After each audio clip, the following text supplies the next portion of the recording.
We're going to talk for a little while about film acting, of which I've done a little bit. And the first thing that will happen to the audience is, of course, for the rest of the day, they will be completely ignored because you don't exist. My fellow actors and I can regard you as the crew, right?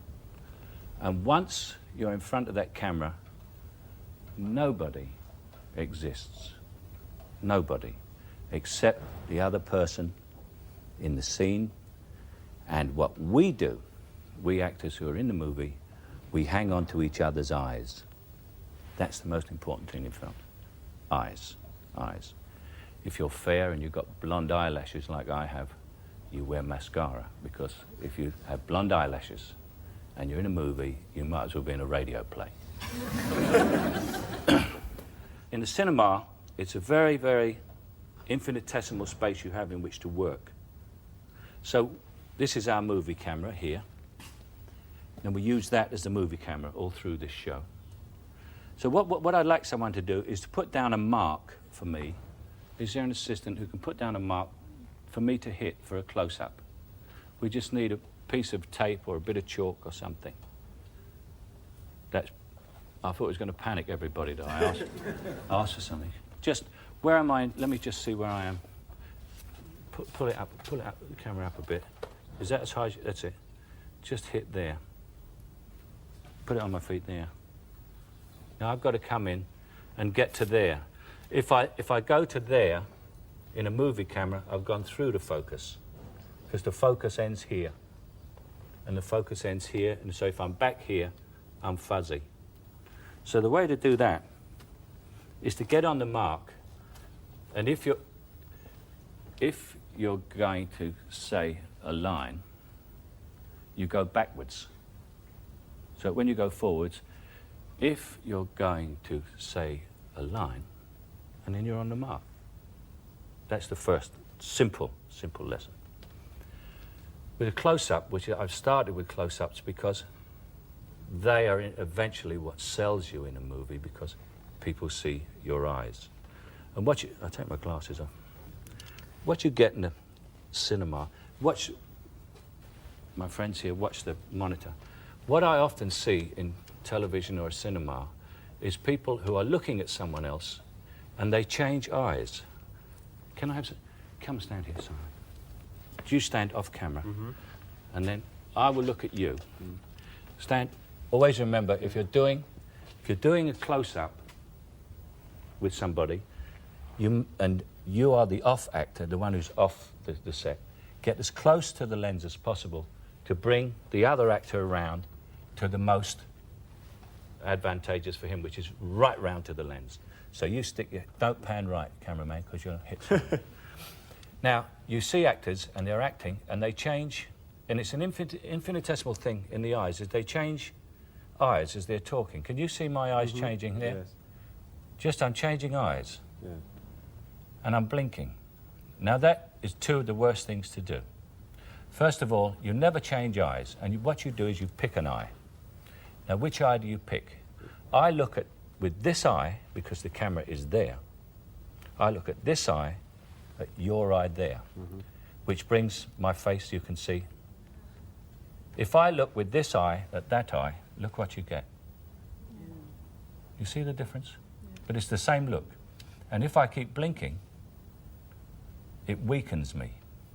But if I'm talking to you, and I don't blink, and I just keep going, and I don't blink, and I keep on going, and I don't blink, you start to listen to what I'm saying.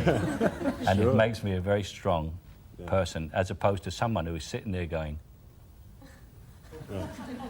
which is someone who's completely flustered. The camera is like somebody who loves you deeply.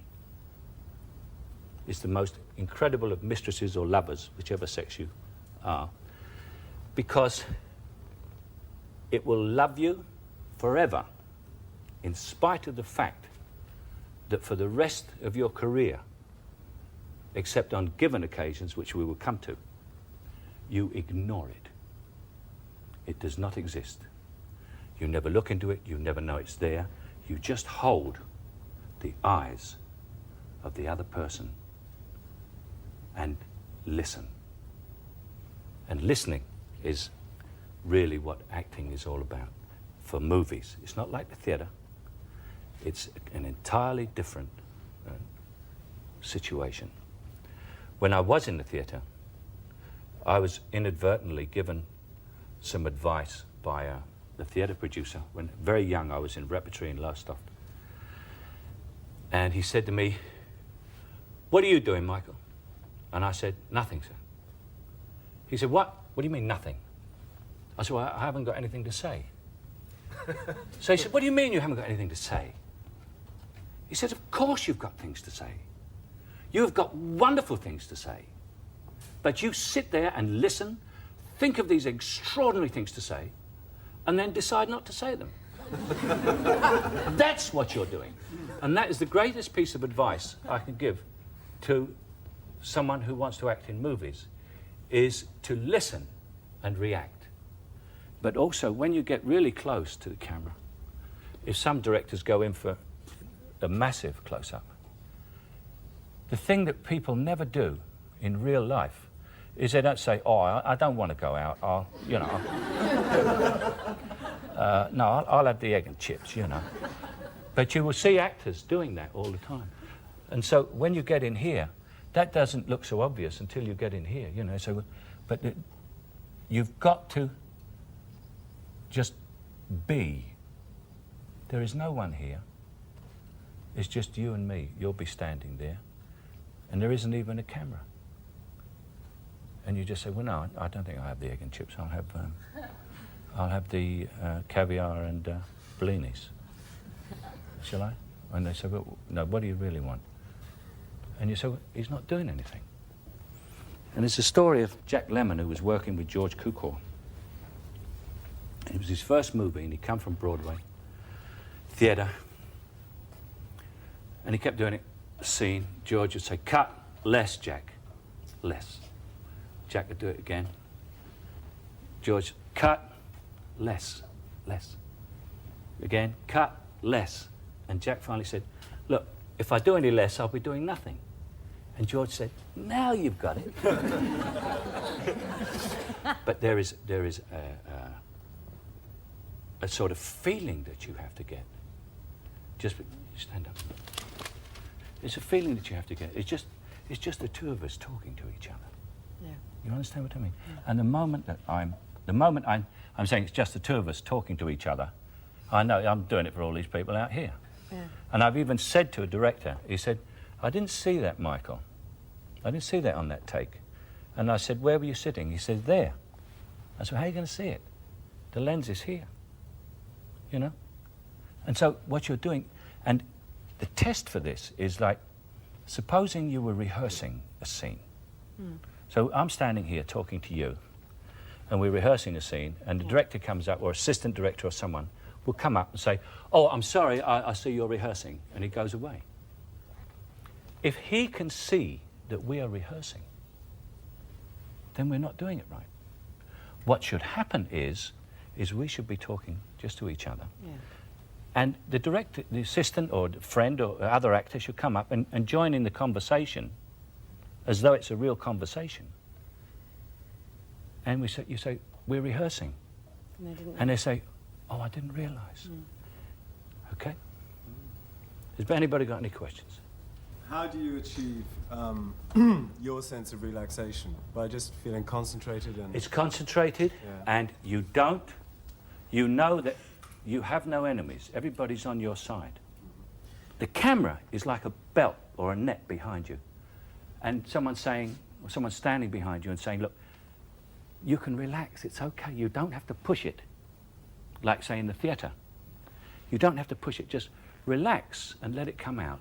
If you do it right for them, for this camera, it will catch you every time you fall back. It's watching you, it's your friend, it loves you, and it is listening and watching everything you do. You don't have to do it big. You don't have to shout and scream. And nobody exists except us six, right? I'm talking to you now. You got a question?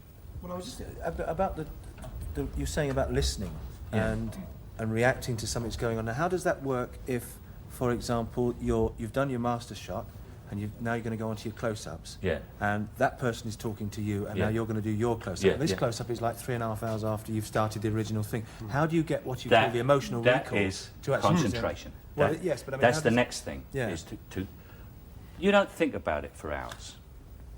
You don't think. What you do is, you see, you get actors who will say, God, I saw the rushes yesterday, and I didn't like that thing where I did that, and I don't go and see rushes. I sit on the set, and I'm figuring out what I'm going to do next, right? Anybody smoke? You got a cigarette on you? Now you come up here and light it with me, and smoke with me, and we'll have a talk while we're talking. Yeah, I've got a light. Yeah.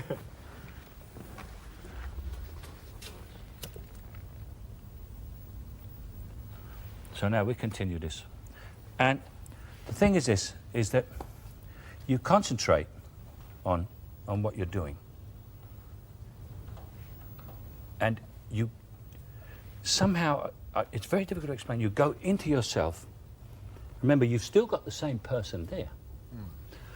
Although it was a long shot, if you're standing here with me and they shot it from over that camera there, this is a long shot, I was still talking to you here like this. So when the camera comes here, I'm still only doing the same thing, although I might calm it down a bit on the face because it's closer. Well, the thing you don't do in a long shot is smoke. You know why? Yes, you can't. Because now we're going to do the close-up. Yeah. Where did you take the puff? We've got to do exactly the same lines. Where did you change hands just now? You've got to do it exactly the same.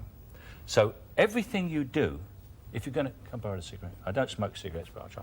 So if you're going to do a long speech and you go, yes, I'll do this long speech now, and then I'll... when I say I'll take another puff. So you took another puff on another puff. And you remember that, because when it comes back to it, it's the most difficult thing to do in a master. If you start fiddling with anything, when they come into the close-up, you're doing the line and you're going, I'll tell you what I'd do. And she says, no, not there. No, you did it when I take another puff. You said, I'll take another puff. No, you did it immediately, you said puff. I'll take another puff. And the whole scene's gone out the window. And you probably have to shoot the master again. So never smoke or fiddle.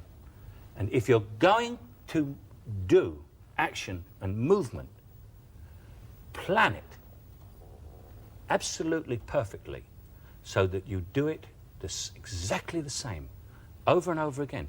You can change your performance, you can change, but you cannot change the action. Otherwise, the close-up, the medium shot, and the master shot do not match. And there's also with dialogue, for instance, is to learn it. You learn it until you know it, but you've got to learn it over and over and over again until you're sick of it. Until someone says something to you, you could say the whole thing, including everybody else's part. Because the tension of that actual close-up is when you're standing there and everyone goes, right, quiet, turn over, speed, action. And you go, to bum or not to bim, that is the question, and that's it. And it's up till that moment, because you're just a guy who just got up, and said, I'll have cornflakes. And what you see is a guy going, I'll have cornflakes. Because he said, turn over action, and you, unwittingly, were standing there quite calm. You knew the lines about, I'll have cornflakes. And they go, turn over, speed, action.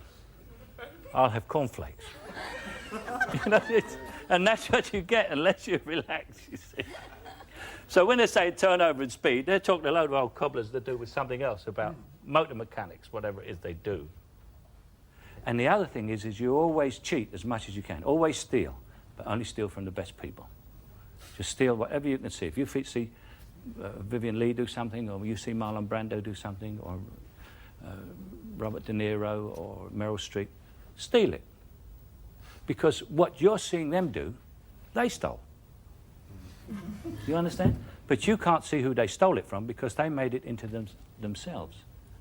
And that comes to the other thing of where you get into sort of movie stardom, is you have to invent yourself. Now, movie stardom is not necessary. And from my own experience, not a lot of it is recommended. But to be a good movie actor is highly recommended, I think. Because it's a delicate operation. It's like, I regard the theatre as an operation with a scalpel. I think movie acting is an operation with a laser. Because it's so tiny and it's so small that half the time people say, I don't know what you're doing. And you say, wait till you see the rushes. That's what it is. Wait till you never ever see the rushes, ever? No, I wait for them to see the rushes. I know what they're going to see. No, but do you ever, though, when you're filming? No, never see the rushes. All I've ever seen from rushes is, all rushes are wonderful. Everybody buys their yachts in rushes and go bankrupt at the premiere. All rushes are wonderful. Anybody who you speak to about the rushes, if you were that foolish, says they're wonderful. But what you don't realise is you say to makeup, how was rushes? They say, wonderful. Her lipstick was just, it was wonderful. You say to hair, how was the rushes? Oh, you should have seen the parting there, it was great. Everybody watches their own thing.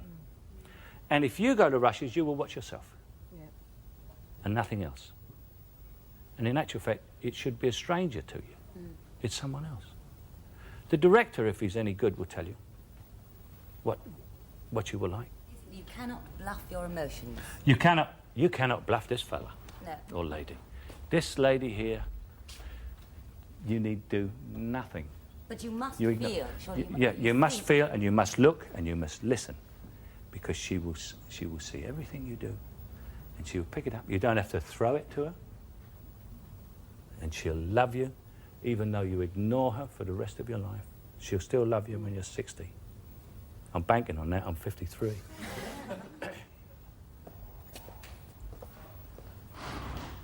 You'll never guess who I'm calling on. Well, I wouldn't have believed it myself 3 months ago. I'm here, gal. Well, that's life, isn't it? You never know what's around the corner. Do you know what I mean? I mean, down 1 minute, up the next. You drop a tanner, you look around, and what'd you find? Ruby. Hello, baby. Hold it. Gotcha. She's in lovely condition. Oh, what are you so impatient about? What do you think? Oh, no, don't kiss my hair. You know what it does to me. Come on. What about it? No, let's at least have a drink first.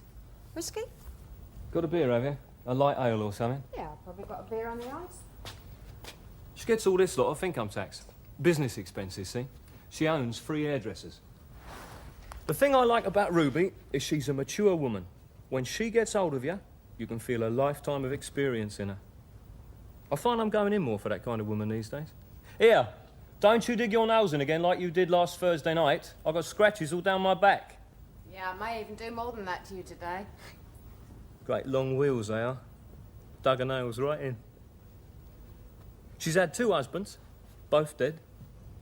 And I got a good idea what they died of and all. She don't keep asking, do you love her, like all these young birds do. She don't even mention love. She knows what she wants, and she's going to get it. If there's any going. Cheers. Cheers. Good. Okay. Now I'm going to set you 2 problems, all right? Can we have the movie camera in? What we're going to do is bring this right down now for reality to movie terms. Come round on a medium shot on that. And we're going to do something out of context, which is what you always have to do in a movie. There, you've got this whole thing going and flowing in the theatre, and she comes in and everything.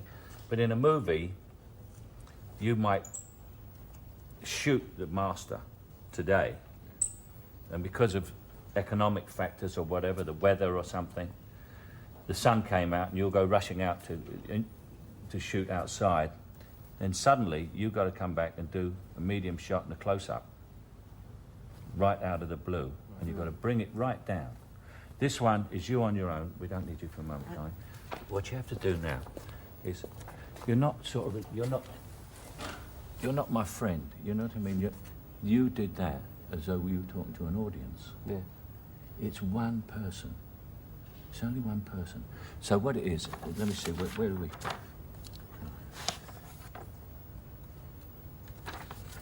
See, gets all this lot off income tax. Business expenses, see?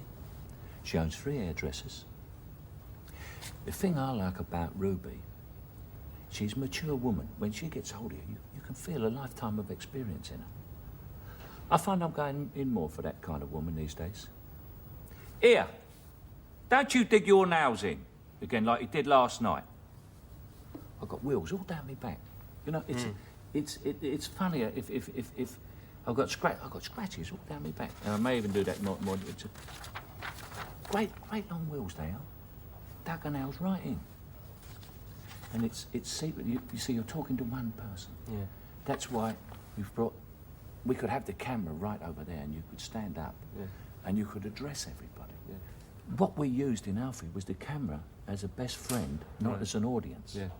And remember, in movies, the camera is always your best Yes. friend. You know what I mean? Yeah. So what you do is relax into it. You're just talking to your best mate, that's all. Right. And you look straight at your best mate, you know, say, yeah, she gets all this lot of income tax, you know. Mm. She's got 3 hairdressers. Yeah. You know, she had 3 husbands, all dead. I think I know. You know, it's because it's not the theatre. It's just you talking to your best mate. You like him, and he likes you, and he's ready to listen to every word you've got to say, and he's very interested in you. Right. And that is your best friend. Try it again. She gets all this lot off income tax. Business expenses, see? She owns 3 hairdressers.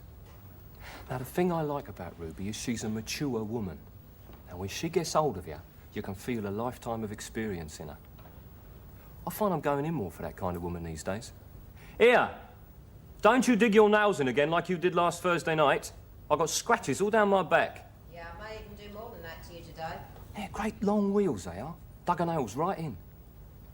She's had 2 husbands, both dead, and I've got a good idea what they died of and all. She don't keep asking, do you love her, like these young birds do. She don't even mention love. She knows what she wants and she's going to get it, if there's any going. Cheers. Good, much better. Let's go in really close on that now. Now, look at the monitor. Oh. You see? Right, yes. Now, anything, if you go, oh, shit. Yeah, no faces. Right. No faces. Everybody pulls faces. People, when they talk to you, they don't come up and say, excuse me, could you tell me where Woolworths is? But because we are actors and we get kind of nervous, certain twitches come out in our face, or even in our bodies, you know. You'll see an actor and he's doing this because he's nervous. There's no need for any nerves. No one, everyone's there to help.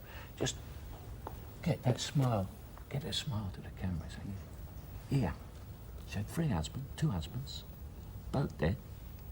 And it's funny to you because I have a bleeding good idea what they died of and all. Yeah. It's, you see? Yeah. And it's to a mate. See? Where's that camera? See? She's had 2 husbands, both dead.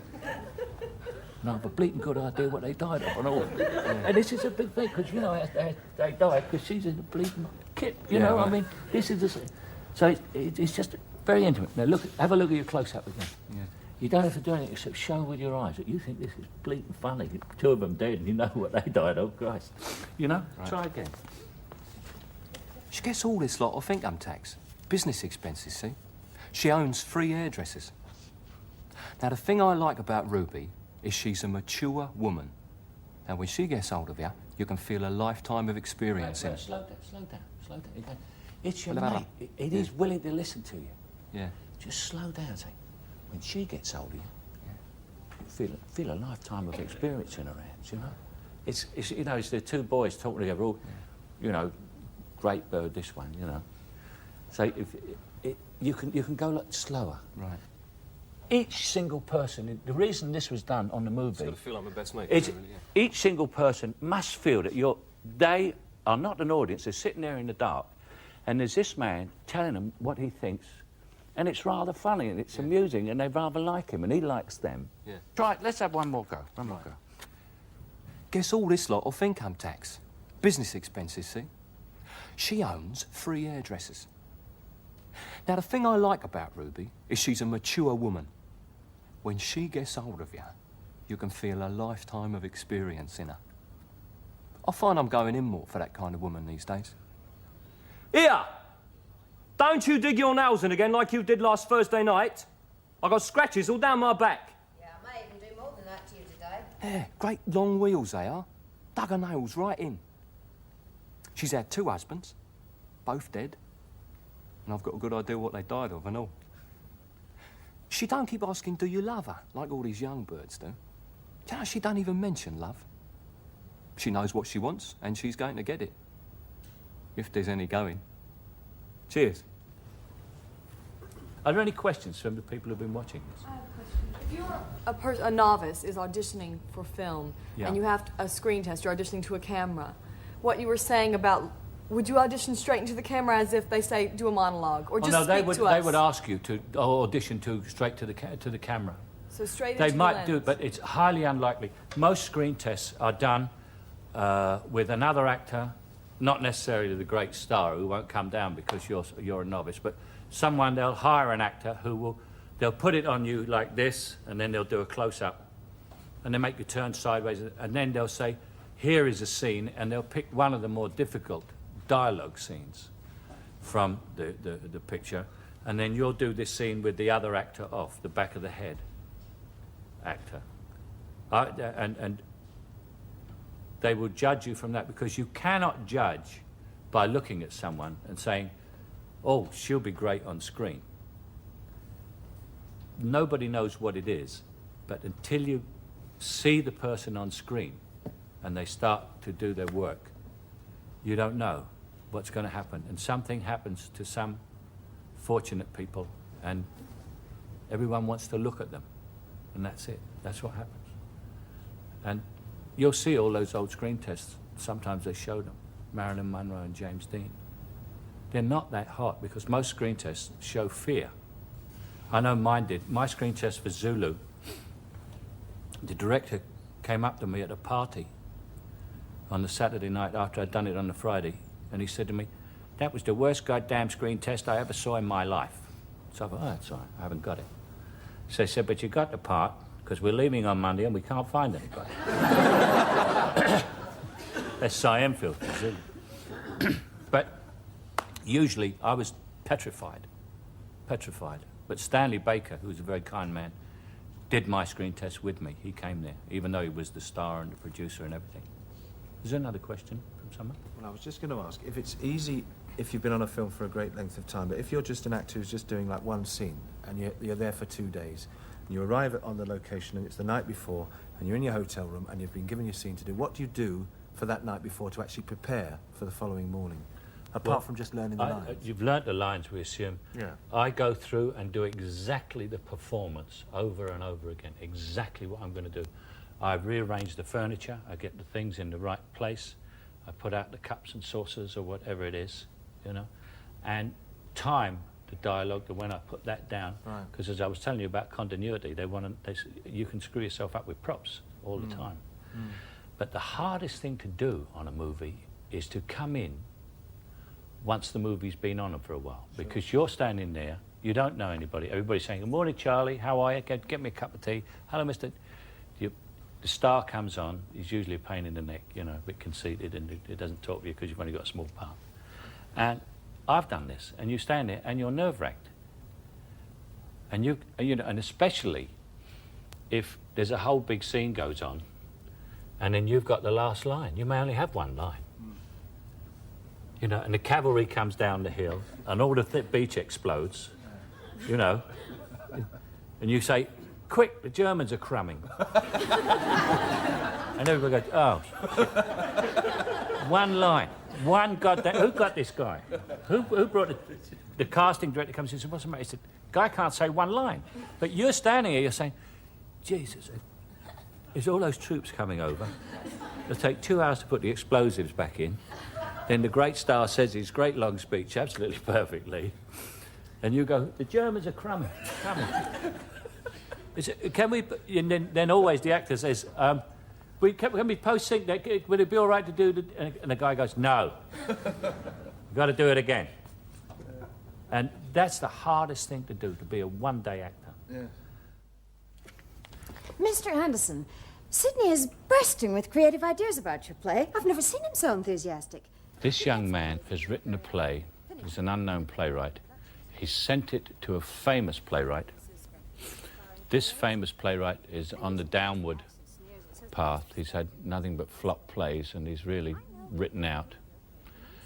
And the young man's play is brilliant.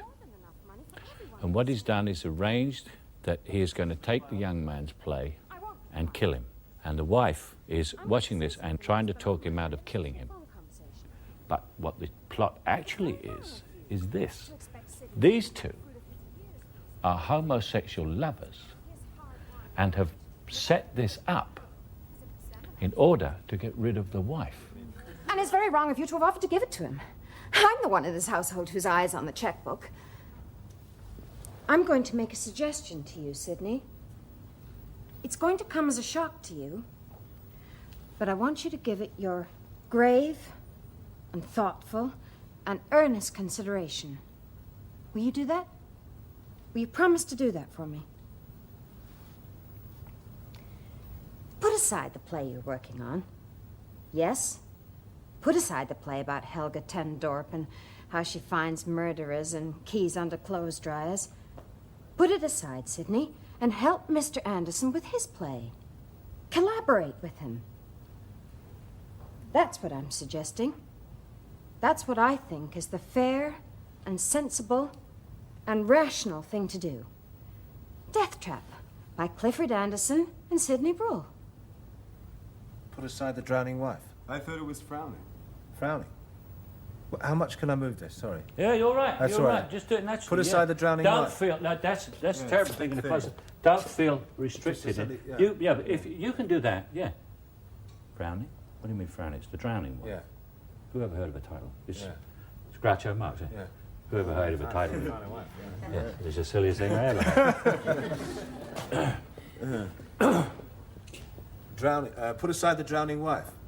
I thought it was frowning. Frowning. What kind of title would that be? The drowning wife. It will keep, Sidney. People are always interested in psychics who can point at someone and say, that man murdered that man. Put it aside, Sidney, please. Do for Mr. Anderson what George S. Kaufman did for you. Well, that's a very persuasive speech, Myra, and obviously very sincerely felt, though how it must have sounded to Clifford. Wow, I suddenly feel as if I'm on the spot. You are. Myra has put you there. As a matter of fact, she's put us both there. Oh, Sidney, I just felt I should bring it up now. May I just say, first of all, I'm overwhelmed, really honored and staggered that Sidney Bruhl would actually consider the idea of putting aside one. I mean, there I was in that theater when I was 12 years old, and who would think that someday I'd be standing here weighing You up the get the chance gist to... of this passage. But the thing is, it's as if I went to a doctor, one of these world's leading specialists, and he recommended major surgery. Can I just say something? When he says, let me just sit there for a second here. Let me show you something. Watch that monitor there. You say to me about the speech about when I was 12 years old. Yeah. I mean, who would think that I'd be sitting in that theater aged 12 years old and that someday I would have the opportunity to be standing... Yes, we get the gist of the... You see what I mean? I reacted to 12 years old. You know, he's saying, you know, but you saw me do it, and I did it in movie terms, and because they could see the monitor, they laughed at it, which is what it's there for, you know. It's, do it again. I mean, there I was, sitting in that theater aged 12 years old, and who would think that someday I'd be standing Yes, here... we get the gist of the message, Clifford. You know, now he's sitting there a bit teed off about it. You know, not only is she having a go at him, the lover's coming up with... You know what I mean? So I want to see that pass over your face, you know. You have to listen very carefully to every goddamn thing he says, because you don't know what the hell he's going to say. Yeah. You know? And he could drop you in it now. Yeah. With one wrong word, he could give the game away to her. Right. And you've got her on the other side not cooperating properly. Can I just say something about that? Because just you've got quite get mobile on that. Is that if when you've got the camera on you like that and it's that close up and you're concerned about the camera? Yeah, I and tell you what. is there, No, you don't worry about and it. listening, and listening, and also is in the end you kind of think, well, oh, and so the face gets like that. Yes. Yeah. Do you know what I mean? That's Because that's why I stopped you. Your face went like that. No, I know. Yeah. You started to get frozen That's into right. that. But you see, put it on me. Now I'm in this close up, right? So I'm listening, but I mean I can't go like that, and I can't go like that. No. But I can go. Yeah. And I can use my eyes because I'm looking at him, and he says 12 years old, and you go to Celia.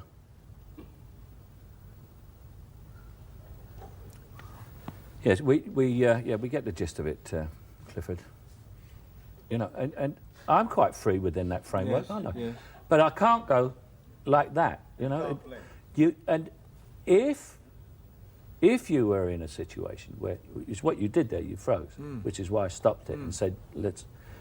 If you're in that situation, then you say to the director, how much freedom have I got in here? Yes, and if he says, well, it's only a stair and it's this close and you can't move an inch, you know, because the man's coming towards you with a knife and I want to get this, then you can't move, you know?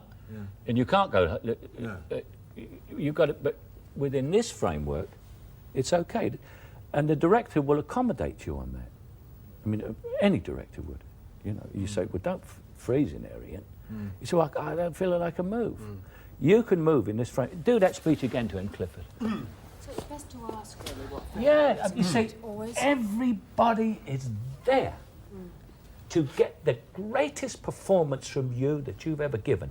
Everyone will help. The electrician up there, he will go scrambling along there and get that light absolutely right so that there's a glint in your eye. Everything is done for you. Everything to help you do it right, because it is bloody difficult. And everyone knows it. I just think of some of the more serious side of movie making, which might not have occurred to you. One day you're going to be in a studio, and a man called the special effects man is going to come up. And he's going to say, well, he said, you stand here, he says, and on action, that wall will be blown out. But don't worry about it because it'll go that way.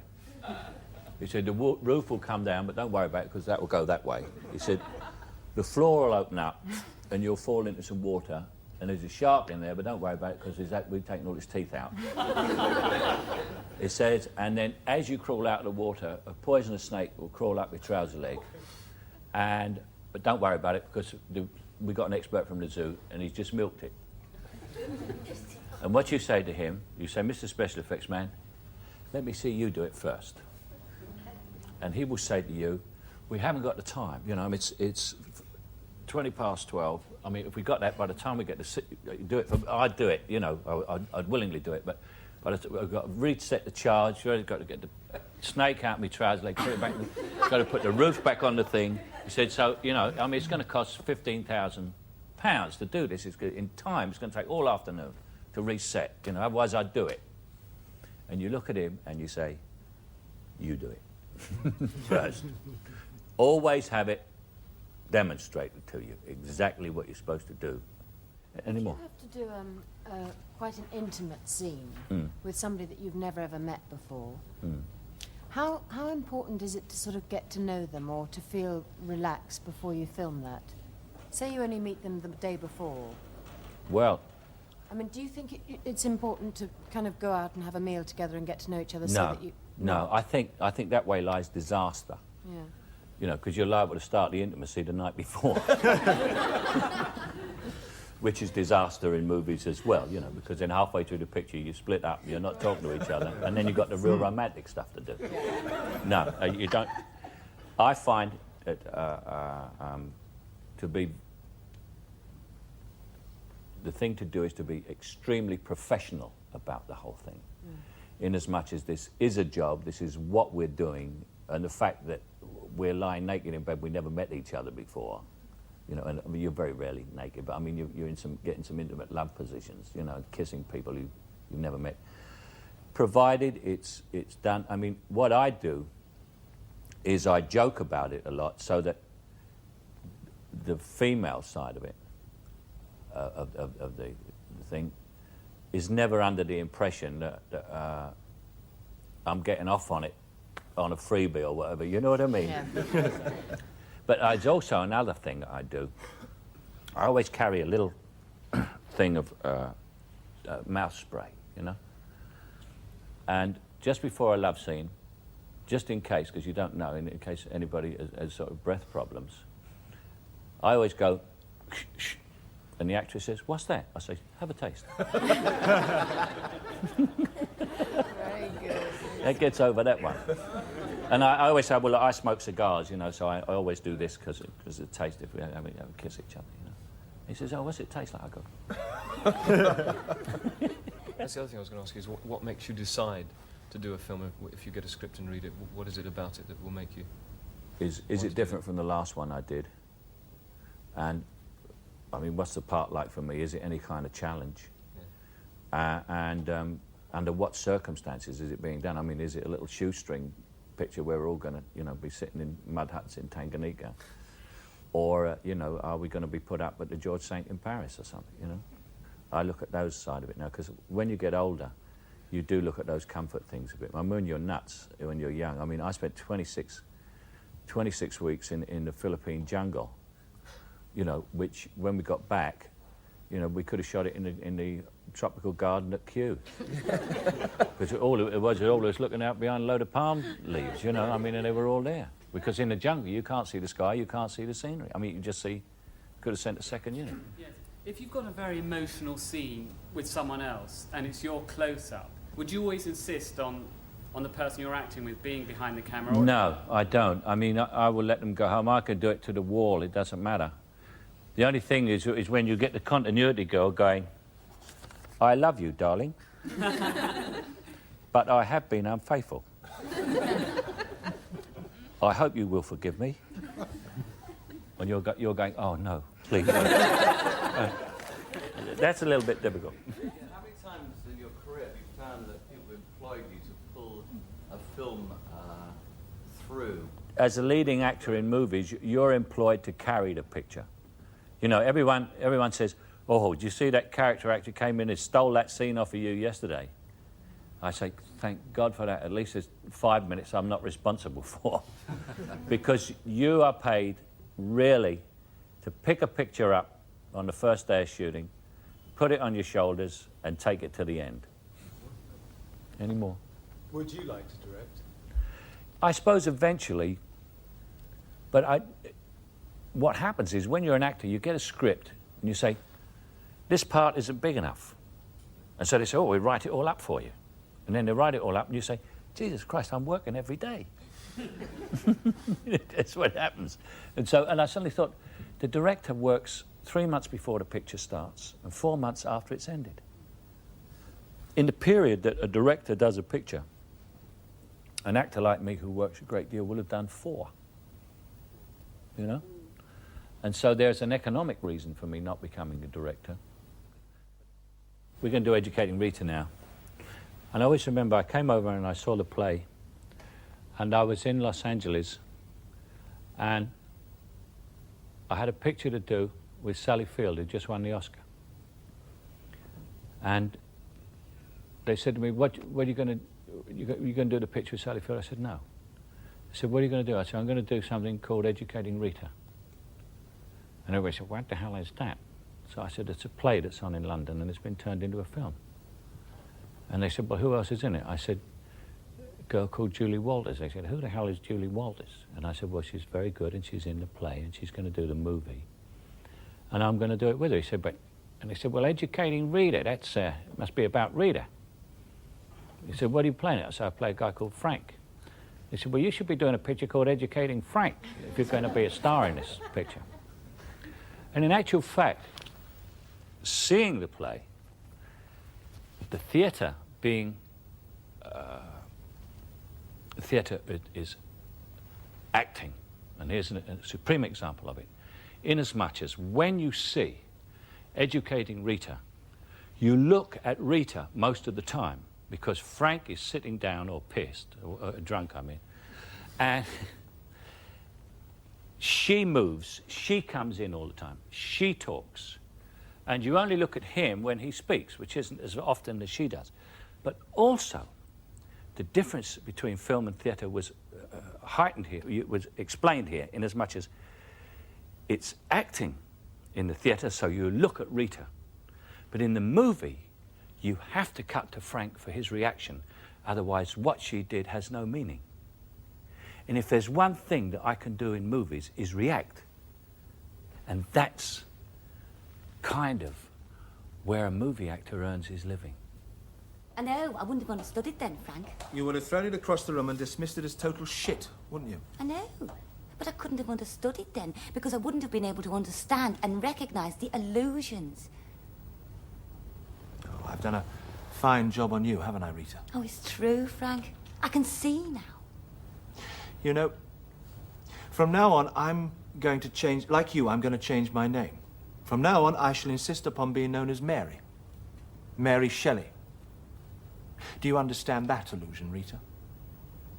What? Mary Shelley, she wrote a little Gothic number called Frankenstein. So? This clever pyrotechnical pile of self-conscious illusion is worthless, talentless shit. There is more poetry in the telephone directory and probably more insight. Its one advantage over the telephone directory is that it's easier to rip. It is pretentious, characterless, and totally without style. It's not. Oh, I don't expect you to believe me. Of course, you understand the hallmark of literature now, don't you? Why don't you just go away and leave me alone? Don't think I can bear it any longer. Can't bear what, Frank? You, my dear. You. Cut. Now we're going to a close-up. We want to go from... I'll tell you what you can't bear.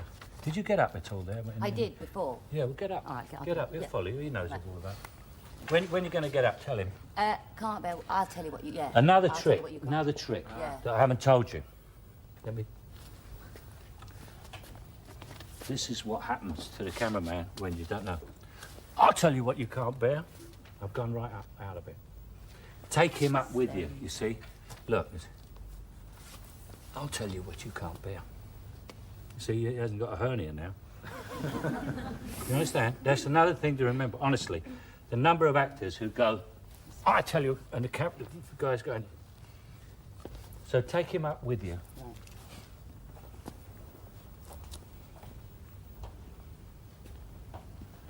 Go, I don't think I can bear it any longer. Can't bear what, Frank? You, my dear. You. Let me see. I didn't see that in your eyes. All right. He said, You. Yeah. you can't bear what, Frank? And he said, you, my dear, you. That's one of the most hurtful things anybody ever said to you. And it doesn't result in you crying. Anger. Because you are what you're like, anger comes. That's why we get this next speech. Yeah. Because no one said as hurtful, anything as hurtful as that to you. Certainly not him. Let me see it in your eyes. Right. The sudden hurt and then the anger. I don't think I can bear it any longer. Can't bear what, Frank? You, my dear. You. Yeah. Yeah, well, I'll tell you what you can't bear, Mr. Self-pitying piss artist. What you can't bear is that I'm educated now. I've got what you've got, and you don't like it. I don't need you. I've got a room full of books. I know what clothes to wear, what wine to buy, what plays to see, what books and papers to read. I can do without you. Is that all you wanted? Have you come so far for so Very, very little. Oh, yeah. It's little to you, isn't it? It's little to you who squanders and mocks every opportunity and takes everything for granted. Found a culture, have you, Rita? Found a new song to sing? No, you found a different song, that's all. And on your lips, it's shrill and hollow and tuneless. Oh, Rita. Rita. Rita? Nobody calls me Rita but you. I dropped that pretentious crap as soon as I saw it for what it was. Rita? Nobody calls me Rita. Well, what is it now, then? Charlotte? Or Jane? Or Emily? Lovely. See? You'll see that played back, you'll be amazed at the difference between when you started and when you cut that. And, Yes. and when he spoke to you, I saw on your face the hurt or the anger or the whatever you felt, and I could see it in just small things. Come round on you now. Oh, I've done a fine job on you, haven't I, Rita? It's true, Frank. I can see now. You know, Rita, I think that, like you, I shall now change my name. From now on, I shall be known as Mary. Mary Shelley. Do you understand that allusion, Rita? What? She wrote a little Gothic number called Frankenstein. So? This clever, pyrotechnical pile of self-conscious illusion is worthless, talentless shit. There's more poetry in the telephone directory and probably more insight. Its one advantage over the telephone directory is that it's easier to rip. Stop. Let me stop you. This speech. Take this speech. Let me sit there again.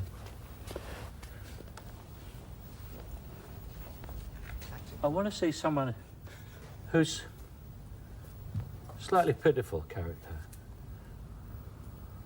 He's not really in control of everything. And he's trying to keep his head straight, which wants to go. But he's got to keep his head, because the last thing he's going to do is show this woman that he's drunk. And it's a rather pitiful character listening to her. And drunks don't react fast. There's something in the way that you sit isn't drunk, Ian. You don't go like this, but there's just, it's just, if a normal man sat down in the armchair, he'd sit like this, say, hello, how are you? And it, yes, you've got a difference. But a drunk is very small. And this character is, suddenly I'm a foot shorter and slightly pitiful. I've only moved about 2 inches. You're still going too fast. Still. You can read it if you like. No, I know it. If you wait, but forget about it, you know. But it's this clever, pyrotechnical pile of self-conscious illusion is worthless, talentless shit. And could be recognised as such by anybody with a shred of common sense. It's the sort of thing that gives publishing a bad name. Wit. You will find more wit in the telephone book. The only advantage this has over the telephone book is that it is easier to rip. It is pretentious, characterless, and without style. It's not. Oh, I don't expect you to believe me, Rita. You recognise the hallmark of literature now, don't you? Why don't you just go away? I don't think I can bear it any longer. Can't bear what, Frank? You, Rita. You. You understand what I mean? Yes, I do. Slower. Take it easy, Ian. Listen, and then feel everything. Do you think then on film acting, and the difference between film and stage is you do take your time much more on film? Yeah, because you can do things, you see, which people can't see. I mean, if I'm doing that, is there a camera on me at the moment? Yeah, is there? All I've got to do is go. And that's a big movement. You go, what did he do? What happened there? Someone's coming. You know, you create tension. Just do that. Right. Or that. Nothing. But slower and think about it, yeah? We go from... Get it up from here. Get it up from here. This clever pyrotechnical part of circles. Go from there. I'll tell you, let's go in a close-up now on this. Go right in close.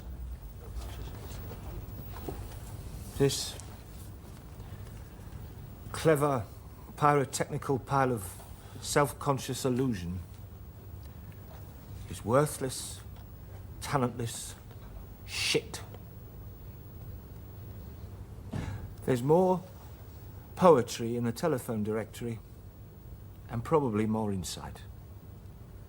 Its one advantage over the telephone directory is that it's easier to rip. It is pretentious, characterless, and totally without style. It's not.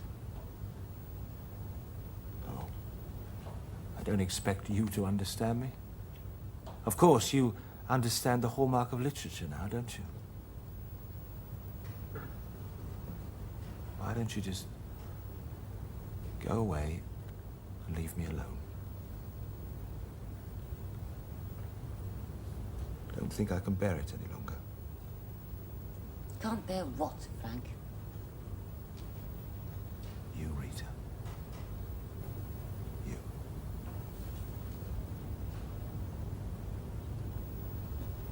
That's much better. Much better. See the speed? It's come right down.